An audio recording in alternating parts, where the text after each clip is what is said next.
Hello, Flosstube. Elizabeth Martinez, phantastitches here. This is my update number 317. Today is Saturday, January 20th, 2024. Only 10 more days left, 10, 11, depending on whether you count today, in the month of January. So a few things to talk about. This is a channel about cross-stitch. For those of you who might have stumbled across this channel accidentally, I know. So that's what we're going to talk about. I don't have any haul. I think I talked last week about a little trip to the attic for me and my sister and I went on. And so it's toward the end of the month, so I'm trying to refrain from spending money on things like, that I don't need to spend money on. It's all relative. but yeah, so I actually did some stitching this week. So I'm trying to see what I'm going to start with. I think I'm going to start with this. I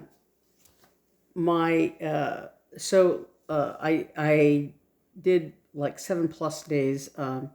My first WIPGO call, which is number 9, Seahorse, Soiree, Biscornu. I showed that last week.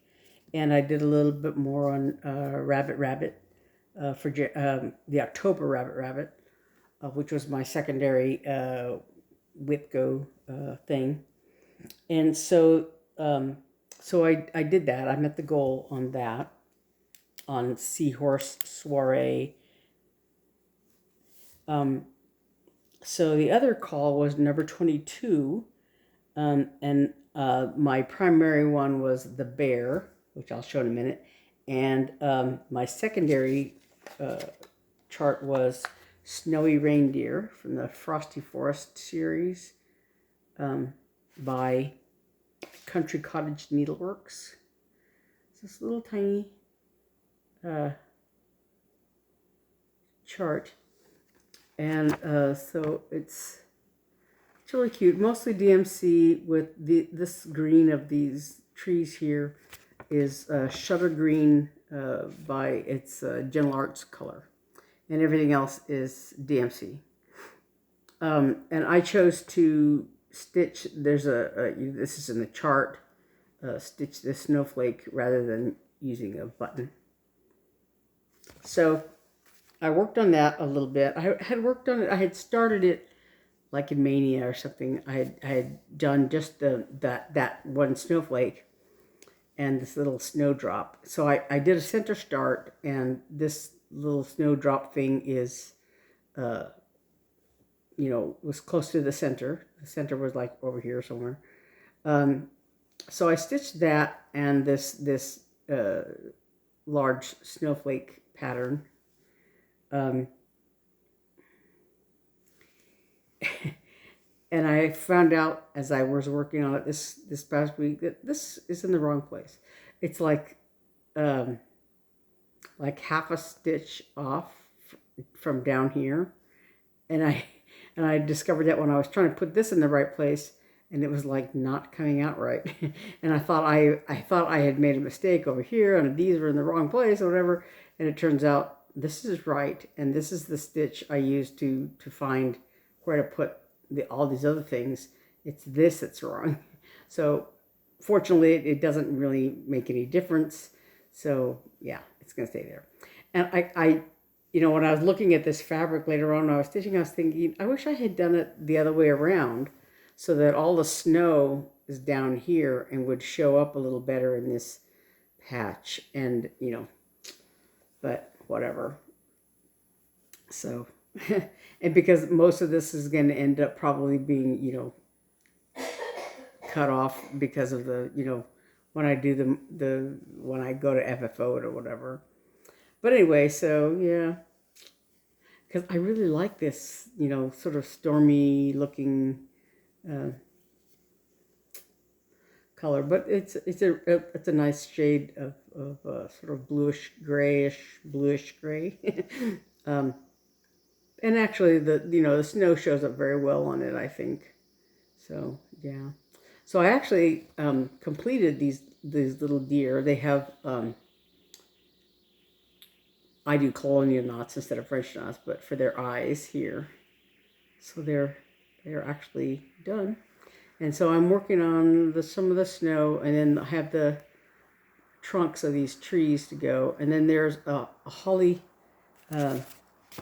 garland on the top and then some of the bottom, and this snow all the way around. And some more. I think I have to do another snowflake. I forgot to do this little thing here, and then there's like individual stitches, you know, here and here around this tree, and there's a little bit in between these, the garland here and along the top. So yeah, there's a lot of you know, as with all winter Christmas kind of patterns, there's a lot of white because you're doing lots of snow. But anyway, so yeah, what's left to do is not a whole lot, so I may or may not be able to finish it for this month. It doesn't, I don't have to, so, you know, I can do whatever I want with that. But so my other WIPGO, my main WIPGO call was the bear, which is part of Cottage Garden Samplings, A Year in the Woods. This is number 6. A Year in the Woods, number 6, the bear. So when I worked on this for, I think last year, I stitched almost all of them, except for the July, August, and September charts. I didn't do, but up until then, I had stitched. I think at the beginning of the year, you know, each month I tried to at least start the charts, but I didn't do those summer, July, August, and September. I don't know if it was because I was doing cross stitch camp and then, you know, whatever, or I don't know what, because they would have been new starts. So somehow I didn't do those. But I did do the bear, and I just had done like most of this green little frond here, dark green, and this one here. And I had done a couple of these cattails, and then like this darker green going down this way. I don't know if I had gone all the way to the bottom of that. I don't know, because I have it in hoops, so I don't have that little bottom part of that thing visible yet. But anyway, so I did this past week. I finished this frond, and I did this other dark green one here. And then I worked on the bear itself, because I wanted to actually get to the bear, because, you know, last time, you know, I had worked on the ferret, and I think the other one is, I want to say the raccoon, that are on this, and I had barely got started, and, you know, you can't even tell what's going to be there. But for this one, for whatever reason, I had more time, and I did a lot more. This is the little border between this chart and this chart that goes along here. But then, so I did this. This is all part of that, the fronds, and, you know, the cattails in here. You can see them under here. There's one underneath there. But anyway, so I had done all that, except for I had not quite finished this. So this is what I worked on to finish it. And then there's, you know, 2 or 3 other shades of green, little, you know, little fronds. And then there's like a cabin kind of thing here. There's like a little house, a little cabin in each one of these charts, you know. But I did get a lot of the bear done. You can actually see his little face. I wanted to put his mouth and nose and eyes and the inside of his ear. I wanted to put those in there because, you know, so that you could see his face. Because it was all just like all this swirly brown stuff. And you could, you know, if you used your imagination, you could see his face there. But you couldn't really tell. So I was able to do this darker, it's molasses, I think. I think that it's mostly DMC, but it does call for a couple of, yeah, Havana and molasses. Yeah, Havana is the lighter brown and Molasses is the darker brown. And then everything else is DMC. But so yeah, there's the beginning of the bear. And I've only done, I think, 4 days. I think yesterday was the 4th day that I worked on this. So I have 3 more days because my goal is 7 days. Yeah. So I have 3 more days to work on this. And maybe I'll finish the bear. Maybe I'll do more of the fronds. I haven't decided. I don't think I'll finish the bear. I'm not sure. There's a lighter, I think yellowish and white, colors in here that go in the, or maybe gray and like off-white or whatever. It's not a white. Yeah, but anyway, so yeah, there's these little cabins. So this is Havana and Molasses, and then a couple of other colors in there. So yeah, like I said, I think that darker green, I think I did it all the way down to the bottom down here. If I did, maybe I didn't finish it. I don't know. But anyway, so that's the bear. And so, like I said, I have 3 more days to work on that. So hopefully I'll, get further along. And then also, I talked about last time the owl trio that I started for my sister-in-law's birthday. And like I said, I don't know that I'm going to finish it because it's on the 29th. Today's the 20th. Her birthday is the 29th.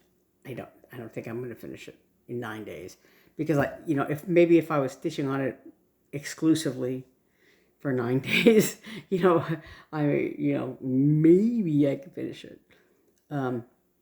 It's got, there's a lot of, this border here is black and white stitching all along the border here.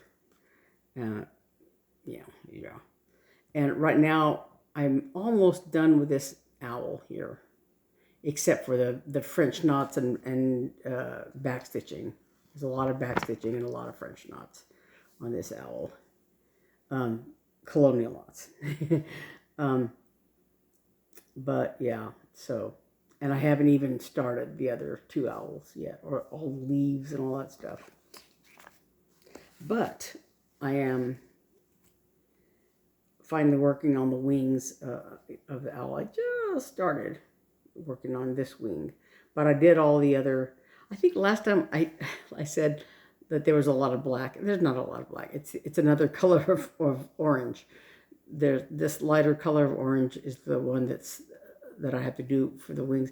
And actually, I scared myself because I have all these threads. Came with this kit. So it came with a little card that has the different colors, kind of glued in. And so I had snipped them off and put them on thread drops. And on the thread drop, I wrote the name of the color and its kit number, and also the symbol. I drew the symbol that goes with it and all that. And so as I took so they were all on the, on thread drops on this ring. And so as I was using a color, it would be kind of in the front of this, clump of thread drops. And so I had started at some point, the darker orange of this that you see here. And it goes all the way around and, throughout this. And I had taken the lighter color of orange and I had done it all the way around here. And so then I was going to start with the darker color. And I kind of scared myself because I guess I had already put the darker color, in the front of this little, group because I was going to take the thread off or whatever. But then I thought, wait, did I just stitch all this in the wrong color of orange? Because there, like I said, there's orange and lighter yellow orange or something like that is the color that's on here. And so I was like, wait. You know, because I thought maybe I was going to stitch one and then decided to stitch the other, or, you know, but fortunately, you know, it was like, I compared the two colors and I'm like, no, I did this right. I did it right. But anyway, so all I have to do is the wings, and then this owl will be done. This owl will be, the regular stitching will be done. And I have to do, there's another brown color that goes on this branch here. And this is part of the brown on the stem of a leaf that goes right here. But like I said, I haven't even started on the other two owls that are up there. But so, yeah, it's probably not going to be done by the 29th, but, you know, I have other ideas about what I'm going to do with that. So then the other thing I did this week was I did a little bit of stitching on this, the next chart in the Black Cat season. This is number 4, House Panther, is what it's called, and that's a common name for black cat, as a house panther. Or sometimes they're called a void. I have a little void in my house.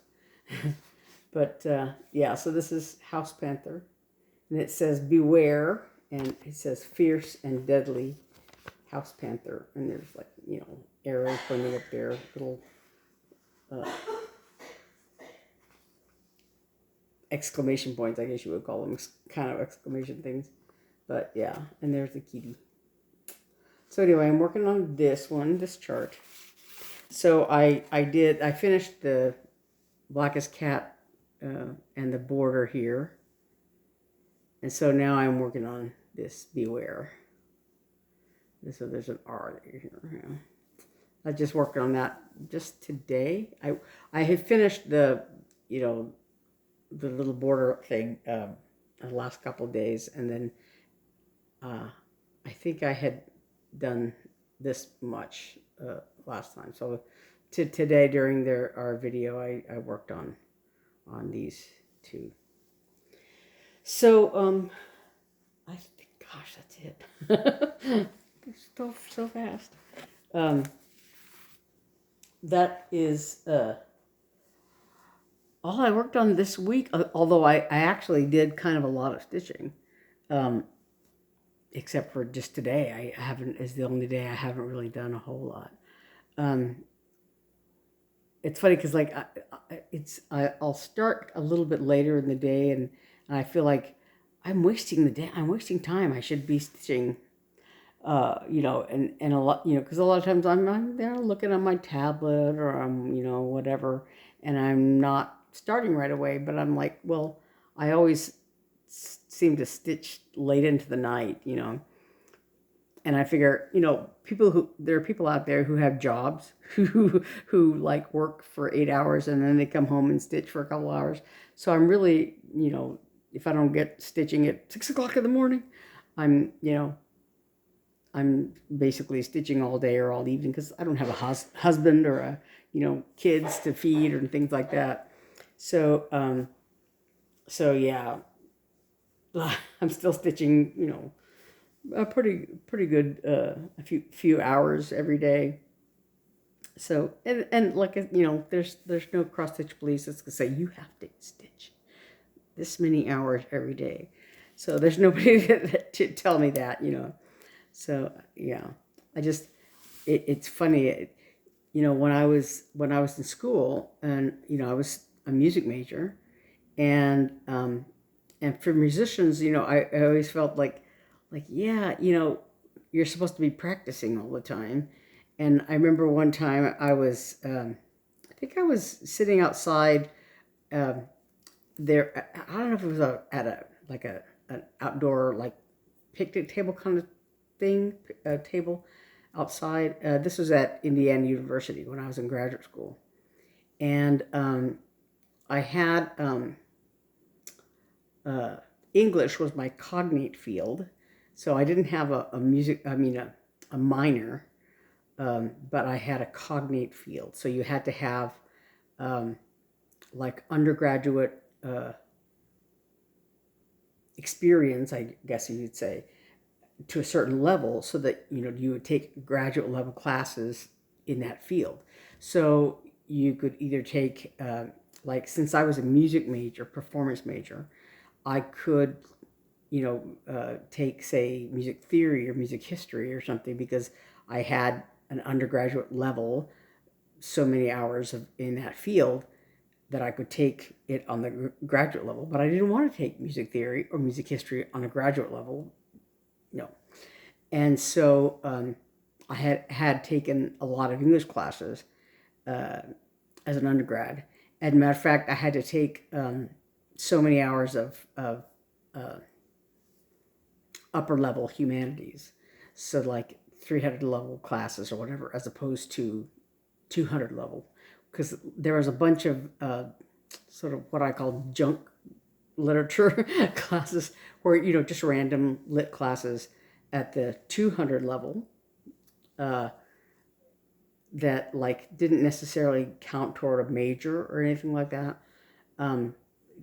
But they weren't required for anything. I just took them because I had to have so many hours in the College of Arts and Sciences. So, but my advisor was saying, well, I think in the handbook it says you have to have so many hours of upper level humanities, so 300 level or above, whatever. So I had taken, in my last year in undergraduate, I had taken a Dickens class, I had taken early English lit, and Shakespeare tragedies. So yeah, I had crammed those in there. So fortunately, that allowed me to take English classes at the graduate level. So I had like romantic lit or something, and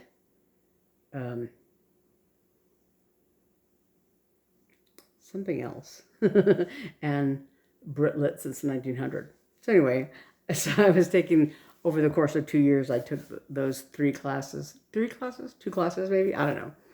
But the Brit lit since 1900 was a difficult class, and that was one where, like, I almost never said anything in class, because everything was like whoosh over my head, because everybody in that class, a lot of people, almost everybody in that class, were English majors, and so they had read all this stuff, much more than I had read, and they'd studied it, blah blah blah, because they were in there, maybe getting their graduate degree in English lit or whatever, and actually there was only one time that I think that I spoke up in class, because we were reading the book Ulysses at that point, and it's a thick book, and lots of lots of stuff to chew on there, and this stream of consciousness writing, anyway, but there was one passage in there where I don't remember exactly how it's stated, but it talks about when you're at your starting point, you're at the furthest point, but you're also back at your starting point. And the reference was a musical scale. Somehow is, like I said, I don't remember exactly how it was stated, but the teacher said, I don't really know what he means by that. And I'm like, oh, I do.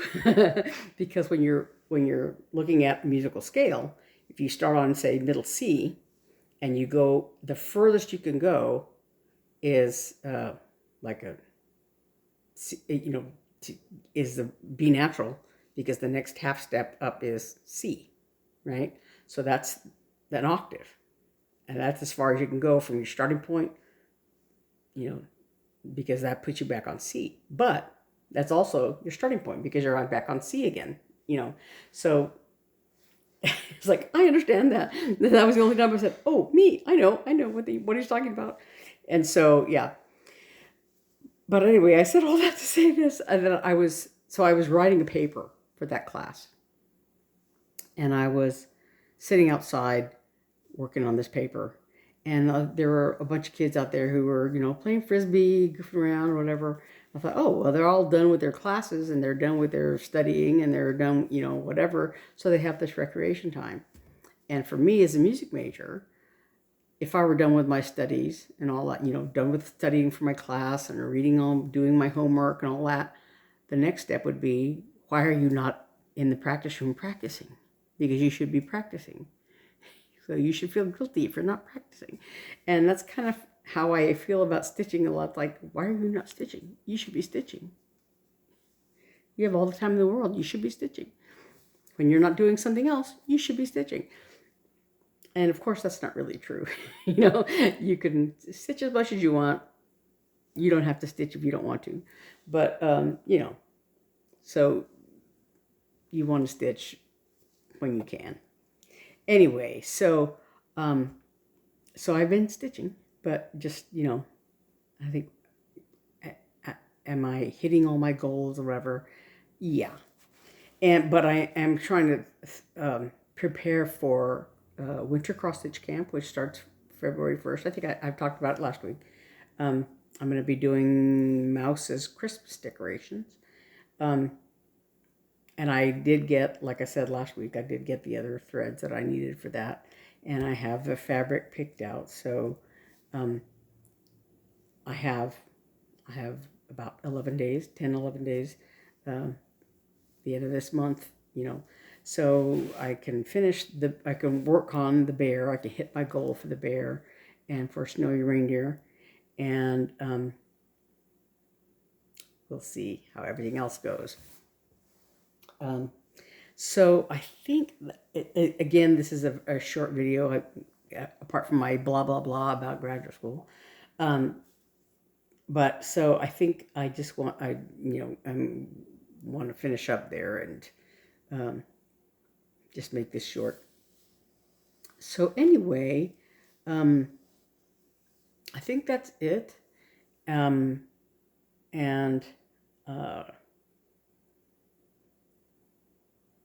Yeah, that's all.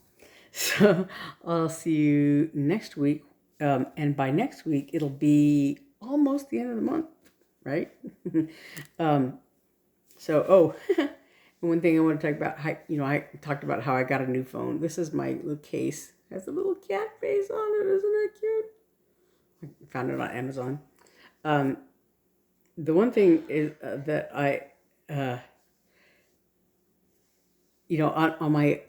on my other phone, I have a pop socket on the back, and I want to put one on here just because I have a pop socket little holder thing in the car, on the vent in the car, so I can charge it and see it while or driving around or whatever. So I don't have to stick my my phone in the cup holder or anything like that. But I don't want to cover the kitty's face with a pop socket. So I'm not sure if I'm going to put the pop socket down here, or I don't want it. I don't want it to interfere with the camera. So I don't know. I still haven't decided. But I like this. I saw this case and I like the look of it. Like I said, I bought it on Amazon. So but it's kind of like a see-through, plastic thing, but it has this picture on it. So, well, that's cute. Anyway, that's my phone. So I will see you next week, and hopefully I will have hit my goals and maybe done some more stitching, and we'll see how things are. And I'll be preparing for cross stitch camp. So I will see you next week. Thanks for watching. Bye.